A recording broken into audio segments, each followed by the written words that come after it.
ಇವಾಗ ಪ್ರೆಸೆಂಟ್ ನಡೀತಿರುವಂಥದ್ದು ಆಷಾಢ ಮಾಸ. ಆಷಾಢ ಮಾಸದಲ್ಲಿ ಒಳ್ಳೆ ಕೆಲಸಗಳು ಮಾಡಬಾರ್ದು. ಎಕ್ಸಾಂಪಲ್ ಏನಂತ ನಾಮಕರಣ ಆಗಿರ್ಬೋದು, ಶುಭ ಕಾರ್ಯಗಳಾಗಿರ್ಬೋದು, ಮದುವೆ ವಿಚಾರ, ಹುಡುಗಿನೂ ಕೂಡ ನೋಡಕ್ಕೆ ಹೋಗ್ಬಾರ್ದು. ಯಾವುದೇ ರೀತಿಯಾದಂತಹ ಶುಭ ಕಾರ್ಯಗಳನ್ನು ಮಾಡಬಾರ್ದು ಅನ್ನುವಂತಹ ಥಾಟು ನಮ್ಮ ಹಿಂದೂಗಳಲ್ಲಿ ಸಿಕ್ಕಾಪಟ್ಟೆ ಇದೆ. ಅದರಲ್ಲೂ ನಮ್ಮ ಕರ್ನಾಟಕದಲ್ಲಿದೆ. ಸೊ ಆದರೂ ಕೂಡ ಕೆಲವೊಂದು ದೇವಿಗಳನ್ನು ಆರಾಧಿಸುವಂಥದ್ದಾಗಿರ್ಬೋದು, ಪೂಜೆ ಮಾಡುವಂಥದ್ದಾಗಿರ್ಬೋದು, ಈ ಥರ ಎಲ್ಲ ಮಾಡ್ತಿರ್ತಾರೆ. ದೇವಿ ಪೂಜೆ ಮಾಡುವಂಥದ್ದು ಕೂಡ ಒಳ್ಳೆ ಕಾರ್ಯ ಅಲ್ವಾ? ಸೊ ಇದ್ರ ಬಗ್ಗೆ ತಿಳಿಸ್ಕೊಡೋದಾದ್ರೆ. ಇಲ್ಲೇನಾಗುತ್ತೆ, ಇದು ಬರೀ ಆಷಾಢ ಅನ್ನೋ ಪ್ರಶ್ನೆ ಬರಲ್ಲ. ಮೊದಲದಾಗಿ ಚತುರ್ಮಾಸ ಅನ್ನೋ ಪ್ರಶ್ನೆ ಬರುತ್ತೆ. 4 ತಿಂಗಳುಗಳು ಯಾವುದೇ ಶುಭ ಕಾರ್ಯ ಮಾಡಬಾರ್ದು, ಆದಷ್ಟು ನಾಮಕರಣ ಇರ್ಬೋದು, ಮದುವೆ ಮುಂಜಿಗಳಿರ್ಬೋದು, ಮಾಡಬಾರ್ದು ಅನ್ನೋದು. ಇದು ಆಗಿನ ಕಾಲದಿಂದ, ಅಂದರೆ ನಾನು ಹೇಳ್ತಾ ಇರೋದು ಅನಾದಿ ಕಾಲದಿಂದ ಬಂದಂತಹ ಒಂದು ಪದ್ಧತಿ.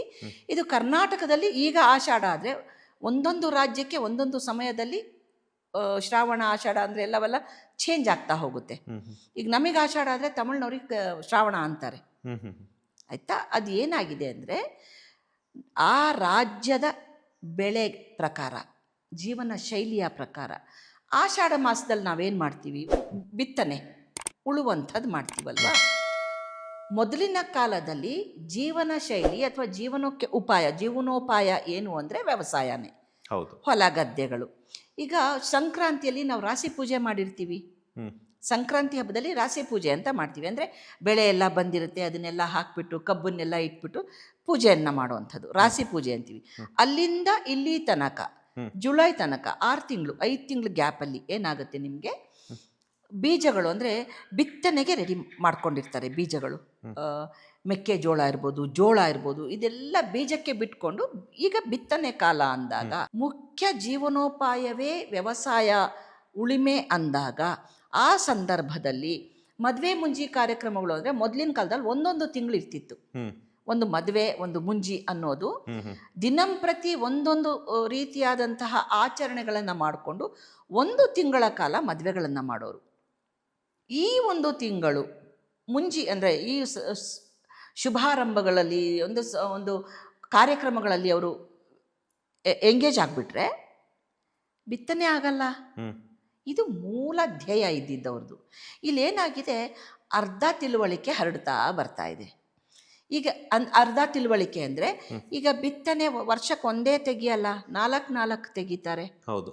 ಹಾಗಾಗಿ ಆ ಒಂದು ತಿಳುವಳಿಕೆ ನಮ್ಮ ಜ್ಞಾನ ಪಟಲದಿಂದ ಸರಿದು ಹೋಗ್ತಾ ಇದೆ. ಮುಖ್ಯವಾಗಿ ಆಷಾಢದಲ್ಲಿ ಯಾಕೆ ಶುಭ ಕಾರ್ಯಗಳು ಮಾಡ್ತಿರ್ಲಿಲ್ಲ ಅಂದರೆ ಈ ಉದ್ದೇಶ, ಜೀವನೋಪಾಯದ್ದು.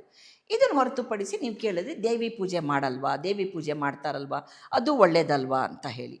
ಇಲ್ಲೇನಾಗುತ್ತೆ, ಈ ಚತುರ್ಮಾಸದಲ್ಲಿ ಬರುವಂಥದ್ದು ಒಂದು ಮುಖ್ಯವಾದ ಅಂಶ ಏನು ಅಂದರೆ, ಈ ಒಂದು ವರ್ಷ ಅಂತ ನಾವೇನು ಗಣನೆಗೆ ತಗೊಳ್ತೀವಿ, ಅದರಲ್ಲಿ ಆದಾನ್ ಕಾಲ್ ವಿಸರ್ಗ ಕಾಲ್ ಅಂತ ಹೇಳ್ತೀವಿ. ಅಂದರೆ 2 ವಿಭಜನೆ ಮಾಡ್ತೀವಿ. ಹೆಂಗೆ ನಾವು ಪ್ರತಿ ತಿಂಗಳು ಕೃಷ್ಣ ಪಕ್ಷ ಶುಕ್ಲ ಪಕ್ಷ ಅಂತೀವಿ, ಅದೇ ಥರ ವರ್ಷದಲ್ಲಿ ಉತ್ತರಾಯಣ ದಕ್ಷಿಣಾಯನ ಅಂತ ತಗೊಳ್ತೀವಿ. ಆ ಥರದಲ್ಲಿ ಆದಾನ್ ಕಾಲ್ ವಿಸರ್ಗ ಕಾಲ್ ಅಂತ ಬರುತ್ತೆ. ಆಯಿತಾ? ಮೊದಲ 4 ತಿಂಗಳುಗಳು ಆದಾನ್ ಕಾಲಲ್ಲಿ 6 ತಿಂಗಳುಗಳ ಕಾಲ ಬೆಳಕು ಅಂದರೆ ಸೂರ್ಯ ಕೊಡ್ತಾ ಇರ್ತಾರೆ, ಎನರ್ಜಿನ ಕೊಡ್ತಾರೆ ಅಂತೀವಿ. ಭೂಮಿ ಗ್ರಹಿಸ್ತಾ ಇರತ್ತೆ ಅಂತ ಹೇಳ್ತೀವಿ.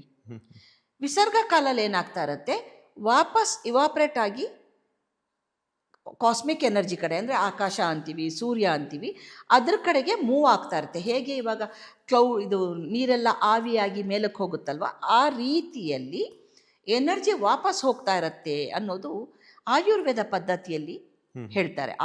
ಆಯುರ್ವೇದ ಪದ್ಧತಿಯಲ್ಲಿ ಮೂಲಿಕಾ ಚಿಕಿತ್ಸೆದಲ್ಲಿ ಮುಖ್ಯವಾಗಿ ಇದನ್ನು ಗಣನೆಗೆ ತಗೊಳ್ತಾರೆ.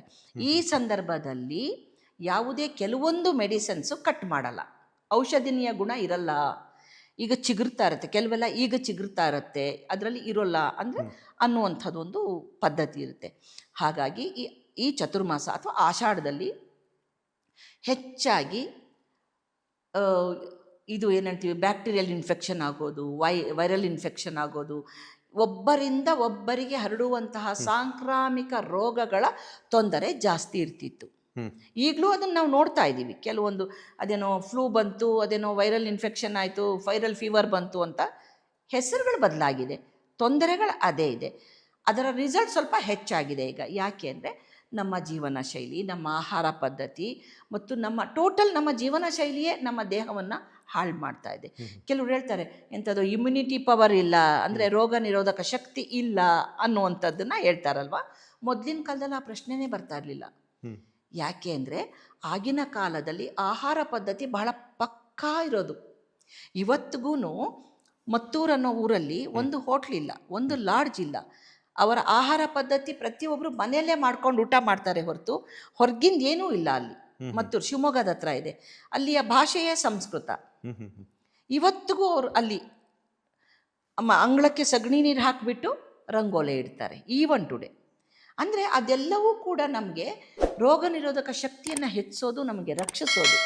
ಈ ಆಷಾಢ ಮಾಸದಲ್ಲಿ ಏನಾಗ್ತಿತ್ತು ಅಂದರೆ ಮನುಷ್ಯನ ಇಮ್ಯುನಿಟಿ ಪವರ್ ಕಡಿಮೆ ಆಗ್ತಾ ಇತ್ತು, ರೋಗ ನಿರೋಧಕ ಶಕ್ತಿ ಕುಂದುತ್ತಾ ಇತ್ತು. ಹಾಗಾಗಿ ಆಷಾಢದಲ್ಲಿ ಕಾರ್ಯಕ್ರಮಗಳನ್ನು ಮಾಡಬೇಡಿ, ಯಾಕಂದರೆ ಎಲ್ಲರೂ ಸೇರಿಕೊಂಡಾಗ ಹರಡುವಂಥ ಕಾಯಿಲೆಗಳು ಬರಬಹುದು ಅನ್ನುವ ಮೂಲ ಉದ್ದೇಶ ಇತ್ತು. ಇಲ್ಲೇನಾಗಿದೆ, ಕೆಲವೆಲ್ಲ ನಾ ಹೇಳಿದ್ನಲ್ಲ ನಶಿಸೋಗ್ತಾ ಇದೆ, ಅಳಿಸೋಗ್ತಾ ಇದೆ. ಅರೆಜ್ಞಾನದಿಂದ ನಾವು ಬರೀ ಇವಾಗ ಆಷಾಢ ಅಂದಾಗ ನಾವು ಆಡಿ ಶುಕ್ರವಾರ ಅಂತಾರೆ, ಆಷಾಢ ಶುಕ್ರವಾರ ಅದ್ಧೂರಿಯಾಗಿ ಲಕ್ಷ್ಮೀ ಪೂಜೆ ಮಾಡ್ತಾರೆ. ಹಾಗಿದ್ರೆ ಅದು ಶುಭ ಕಾರ್ಯ ಅಲ್ವಾ? ಹೌದು. ಆದರೆ ಹೌದು, ಅಲ್ಲಿ ಲಕ್ಷ್ಮೀ ಪೂಜೆ ಮಾಡುವಾಗಲೂ ಕೂಡ ಈ ಆಡಿ ಶುಕ್ರವಾರ ಅಂತೀವಿ, ಆಷಾಢ ಶುಕ್ರವಾರಗಳಲ್ಲಿ ಇಂಥದೇ ಪದಾರ್ಥಗಳನ್ನು ಕಳಸದಲ್ಲಿ ಇಡಬೇಕು ಅಂತಿತ್ತು.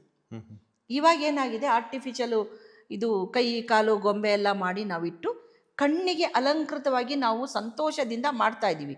ಅದು ತಪ್ಪು ಅಂತ ನಾನು ಹೇಳ್ತಾ ಇಲ್ಲ. ಅದರ ಜೊತೆಗೆ ವೈದ್ಯಕೀಯ ಹಿನ್ನೆಲೆ ಮರಿತಾ ಇದ್ದೀವಿ ನಾವು. ಲೇಟೆಸ್ಟ್ ಹಾಗೂ ಇಂಟ್ರೆಸ್ಟಿಂಗ್ ಸುದ್ದಿಗಳಿಗಾಗಿ ಬಾಸ್ ಟಿವಿ ಕನ್ನಡ ಚಾನೆಲ್ನ ಸಬ್ಸ್ಕ್ರೈಬ್ ಮಾಡಿ, ಹಾಗೆಯೇ ಬೆಲ್ ಐಕಾನ್ ಪ್ರೆಸ್ ಮಾಡಿ. ಇದರ ಜೊತೆಗೆ ಫೇಸ್ಬುಕ್, ಇನ್ಸ್ಟಾಗ್ರಾಮ್, ಎಕ್ಸ್ನಲ್ಲೂ ಮಿಸ್ ಮಾಡದೆ ಫಾಲೋ ಮಾಡಿ.